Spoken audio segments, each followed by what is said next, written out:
In 2022, we celebrate 130 years of HBCU football. On December 27th, 1892, Livingstone and Biddle College, now known as Johnson C. Smith University, played in Salisbury, North Carolina, with Biddle winning 5-0.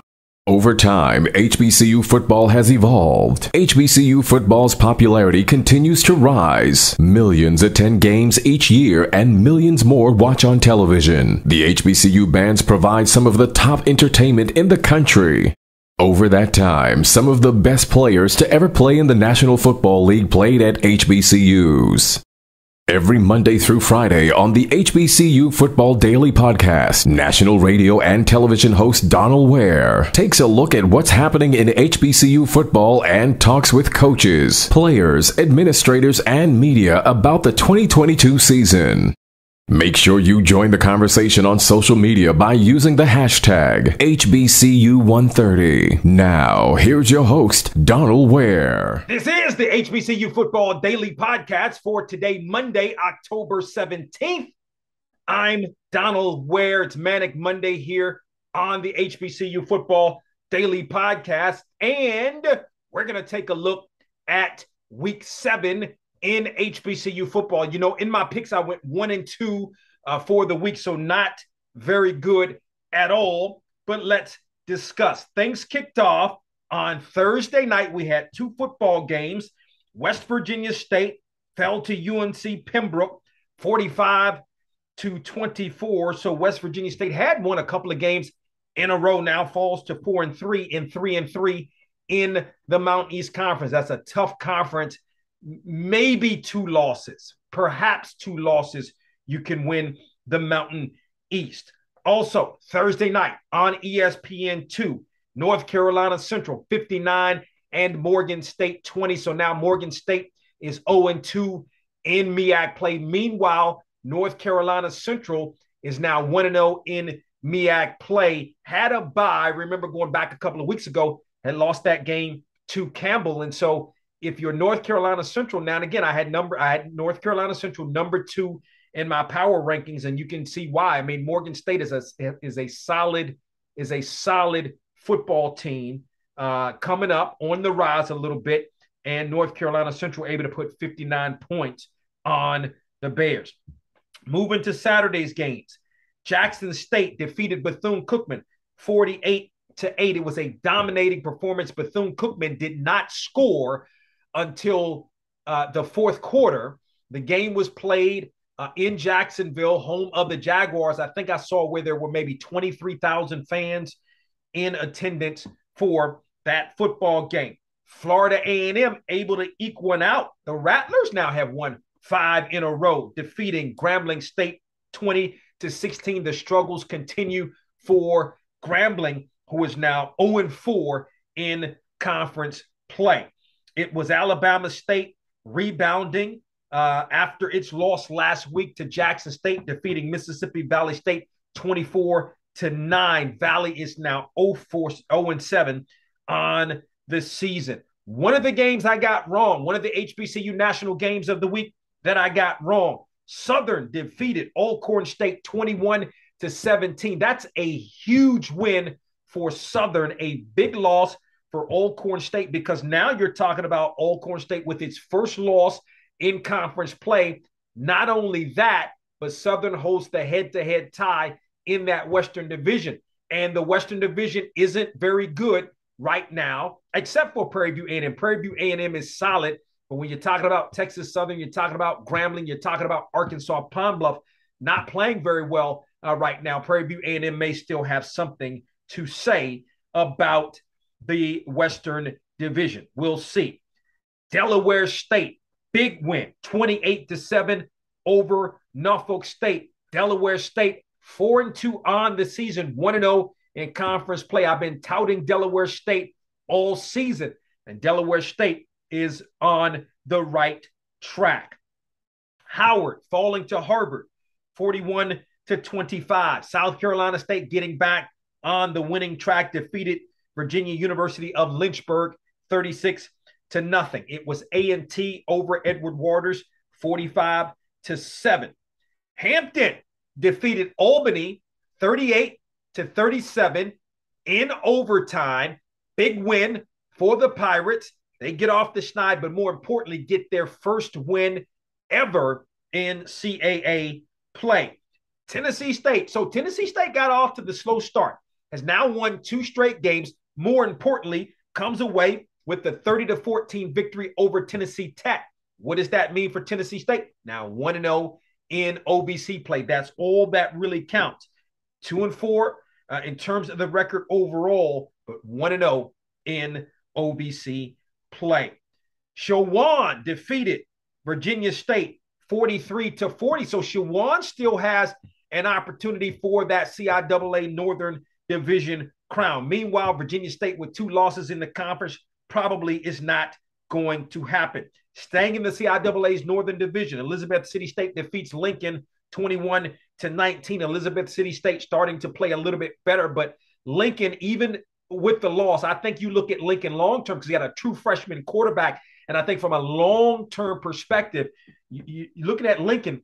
I think Josh Dean has things moving in the right direction. St. Augustine's gets its first victory of the season, 28-25 over Johnson C. Smith. A bit of a surprising loss by the Golden Bulls, who came off that big win last week against Shaw. Fayetteville State continues to roll, defeated Livingstone 44-7. Speaking of Shaw, fell to Winston-Salem State 17-10. So I think that's pretty much it for Shaw. As a matter of fact, I don't know in terms of the mathematics, but St. Aug's isn't doing very well. Johnson C. Smith not so much. Livingstone is not. Shaw is not. Fayetteville, I don't know, and Winston-Salem State is not. So Fayetteville State may right now with 3 games remaining. I can't say mathematically, but I would imagine one more win and Fayetteville State will wrap up another CIAA Southern Division crown. In a game that I got right, Virginia State defeated Bowie State Virginia Union defeated Bowie State 27-24 in overtime. And it just looked like it was a really, really good football game, and it promised to be. So now Virginia Union remains undefeated and is on that quest for its first CIAA Northern Division crown. If you heard me preview the game, I just thought this is Virginia Union's time. Jada Byers had, I think, a 200 and almost 300 yards rushing. He's unbelievable. You can see why he's one of my top 5 players at the midway point. Lincoln of Missouri falling again, this time to Pittsburgh State, 49-10. Pittsburgh State is undefeated. Pittsburgh State is a perennial power in Division II. Texas College gets its first victory of the season, 38-34 over Lyon. Langston falls, and now Langston is no longer undefeated. One of the 4 or 5 HBCUs that was undefeated has now lost its first game of the season. Texas Wesleyan got Langston 53-28. In one of the games I got wrong, it was Benedict defeating Albany State 24-20. So Benedict remains undefeated. Benedict, I knew Benedict was legit. I just didn't think Benedict would beat Albany State. Benedict is super legit now, and I think it's ranked into the Division II poll, and certainly should be, and should be able to move up a little bit higher. Clark Atlanta defeated Savannah State 21-12. It was Fort Valley State has rebounded nicely after its loss to Morehouse, 56-28. So you going back to the SIC's Eastern Division, Benedict in full command of that. Win out, you win it. But it's still some games obviously remaining. Kentucky State, despite being 3-4 on the season, defeated Allen 34-22. But more importantly for Kentucky State, only 1 loss in the conference. So Kentucky State still very much alive. Miles fell to Lane 35-32. So Lane wanting something to say in that SIAC's Western Division. Tuskegee continues to roll. Right now, the leader in the Western Division of the SIAC defeated Central State 49-34. This was an interesting game because you're talking about a game that had in excess of 1,200 yards of total offense between the two teams, where Tuskegee, as a matter of fact, let me go to my numbers.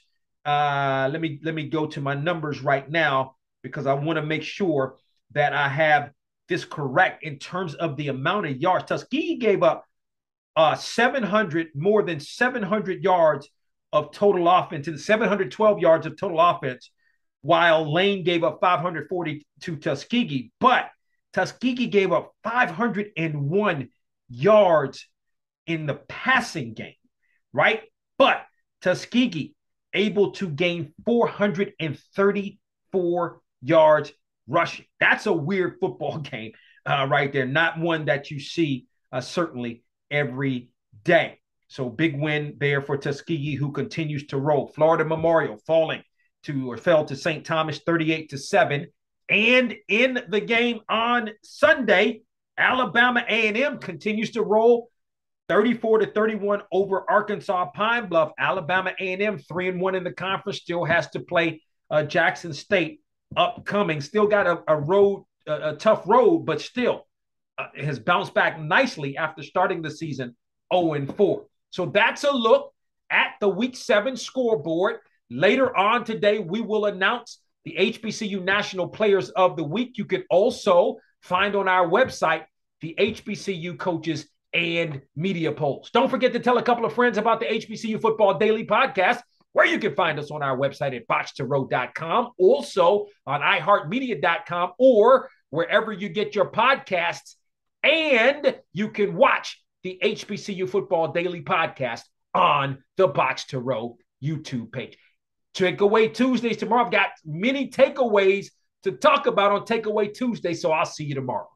We hope you enjoyed this episode of the HBCU Football Daily Podcast. You can also listen to the podcast at boxtorow.com, iHeartMedia, or wherever you get your podcasts. Don't forget to get your HBCU football fix on Box to Row with Donal Ware each weekend on the radio station near you, and on SiriusXM on HBCU, Channel 142, and on ESPNU Radio on SiriusXM, Channel 84. Follow us on Twitter and Instagram at Box to Row for the latest in HBCU football, and don't forget to tell a friend.